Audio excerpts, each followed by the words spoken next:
Hello everyone, আশা করি সবাই ভালো আছেন। সবাইকে জুমা মুবারক। তো আজকে বিশেষ করে শুক্রবার, এই দিনটায় সবাই ভালো মন্দ খায়, তো আমিও একটু ভালো মন্দ খাওয়ার চেষ্টা করতেছিলাম। তো যাই হোক, একটা ভাই আমাকে কিছু ফলাও দিয়েছে। তো ভাইটা আমাকে বলল, ভাই যে দেখেন আমার এখানে ফলাও আছে, আপনার একটা ভিডিও দেখেছিলাম আমি, তো সেই জন্য আমার খুব খারাপ লেগেছিল। তো যাই হোক, এই ফলাও ভাতগুলো আপনার জন্য রেখে দিয়েছিলাম, আপনি ফলাও ভাতগুলো খাবেন, খাইলে আমার কাছে খুব ভালো লাগবে।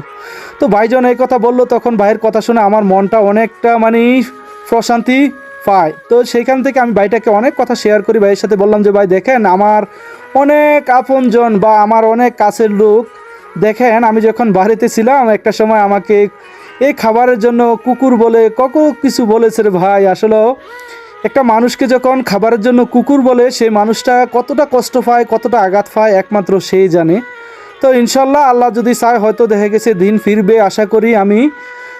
মানুষের একটা একরকম কখনো দিন বা সময় যায় না। তো আমাকে যারা এই দুঃসময়ে আঘাত করেছে, আমি ভালোভাবে তাদেরকে মনে রেখে দিয়েছি, তাদের প্রতি কোনো কষ্ট খুব নেই। হয়তো দেখা গেছে আমাকে ইউজ করছে, ব্যবহার করছে, সেটাই আমার কাছে সবচেয়ে খারাপ লেগেছে।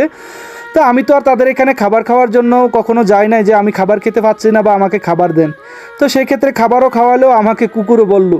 তো যাক, দুর্ভাগ্যবশত মানুষ অনেক কিছু করে, আমার জীবনে অনেক কিছু হয়ে গেছে, আপনারা অনেকেই জানেন। ধন্যবাদ আপনাদের।